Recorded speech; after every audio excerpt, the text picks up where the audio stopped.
नमस्कार, आदाब, जय भीम, जोहार। आप देख रहे हैं हमारी आखिरी आज़ादी। मेरा नाम है रमेश भारती। साथियों, आज इस वक्त मैं हूं यूपी के विधानसभा चुनाव 2022 की चुनावी यात्रा के दौरान जनपद अंबेडकर नगर के रामपुर सकरवारे, थाना बेवाना, परगना व तहसील अकबरपुर से बहुजन समाज पार्टी में 2007 से 2012 तक सदस्य राज परिवहन प्राधिकरण उत्तर प्रदेश शासन में रह चुके राजेंद्र भारती के कार्यालय पर आइए हम जानते हैं 1986 से लगातार बहुजन समाज पार्टी में कार्यरत रहे राजेंद्र भारती के बारे में। नेताजी, आप 2007 से 2012 तक बीएसपी पार्टी में सदस्य राज परिवहन प्राधिकरण उत्तर प्रदेश शासन लखनऊ के रूप में कार्य किए।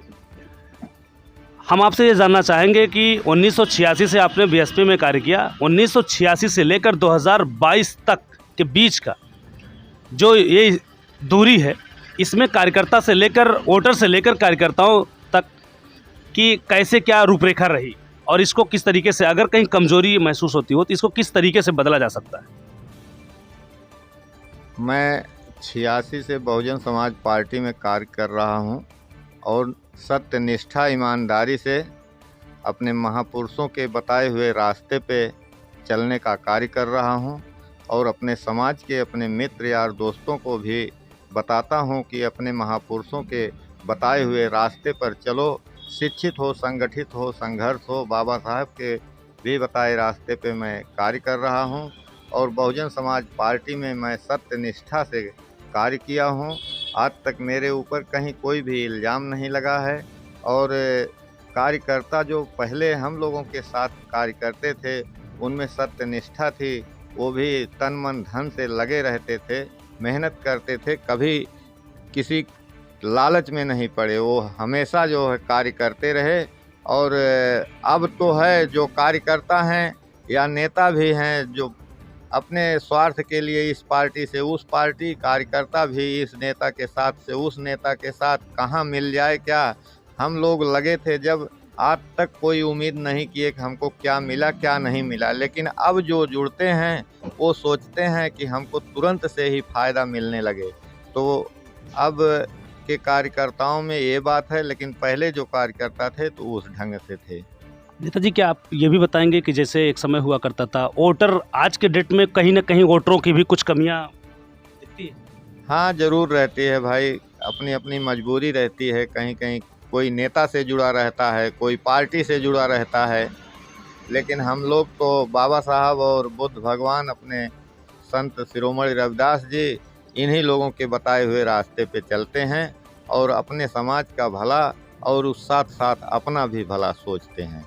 पहले की अपेक्षा आज का जो ये नया युग चल रहा है, अर्थात यूँ कहें कि जो स्थिति चल रही है, चाहे बसपा पार्टी की बात हम उठाएं या समाजवादी पार्टी की या बीजेपी की, अर्थात यूँ किसी की भी पार्टी की बात करूं, तो क्या कितने परिवर्तन या कितने बदलाव आपको दिखते हैं? बदलाव तो बहुत दिखता है। अब क्या किया जाए, नेता लोग अपने स्वार्थ में, अपने परिवार के स्वार्थ में भागते रहते हैं। खुद अगर नेता बन गए तो अपने बच्चों के लिए सोचते हैं कि अब ये भी नेता बन जाएं, लेकिन पहले ये बात नहीं थी। कि पहले था कि जो कार्यकर्ता कार्य करते थे उनको बढ़ावा देते थे, लेकिन अब तो ज़्यादातर सोचते हैं कि हमारे परिवार का हमारा बेटा हो जाए, हमारी बेटी हो जाए, सभी लोग नेता विधायक बन जाएं। कहीं ना कहीं परिवारवाद की बात राजनेता लोग इस समय जी, सब में चलता है। सब में, चाहे भाजपा हो, चाहे बसपा हो, चाहे इधर सपा हो, सब में चल रहा है। अच्छा नेताजी, विकल्प क्या होगा? जैसे आने वाली जनरेशन, मान लीजिए आप लोगों की तो बीत गई या जो भी बची हो बीत जाएगी, क्योंकि आप लोग इस ऐसे ऐसे बड़े बड़े पद पर रह चुके। हालांकि अभी आपके गांव से मैंने जानकारी लिया कि आप बहुत कुछ तो अपने लिए कुछ नहीं कर पाए, आपकी शायद दुकान ना होती तो दिक्कत होती आपको। आप लोगों ने निष्पक्ष रूप से और एकदम ईमानदार, शत प्रतिशत ईमानदारिता के रूप में आपने काम किया। लेकिन आने वाले समय में ये नए जनरेशन को किस तरीके से रणनीति तैयार करनी होगी ताकि इसको रिस्पांस मिल सके और बाबा साहब जैसे महापुरुषों का कारवां चलता रहे? किस बेस पे? बाबा साहब का कारवां तो मुझको लगता है कि अब ज़्यादा आगे नहीं चल पाएगा। अगर पहले की तरह फिर से कैडर कैंप और नहीं सब कुछ हुआ तो अब नए लड़के जो है वो समझते हैं कि जैसे इस समय राज है हम लोगों का, जैसे पहले भी था।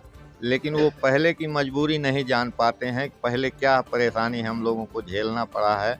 हम लोग जब चलते थे तो झंडा लगा के नहीं चलते थे, जेब में रख के चलते थे। जहाँ कार्यक्रम होता था वहाँ झंडा लगाते थे, नहीं तो लोग टीका टिप्पणी करते थे, चमरवे जा रहे हैं, देखिए इनकी पार्टी है, उनकी पार्टी, ये सब कहते थे। लेकिन अब आज जो हैं बच्चे वो नहीं समझते हैं कि पहले क्या था अब क्या है। अब वो जो अब देख रहे हैं वो समझ रहे हैं कि ऐसे सब हमेशा था, तो ये बात नहीं है। अब तो कैडर कैंप करना होगा, नए लड़कों को फिर से ट्रेनिंग देना होगा, तभी। अब हम लोग जब छोटे थे तब अभी तक चल रहा है, लेकिन अब फिर इधर जैसे सरकार उरकार बन जाने के बाद फिर इधर उधर हो गया, फिर अपने अपने राजकाज में लग गए, कैडर कैंप वैम्प सब भूल गए।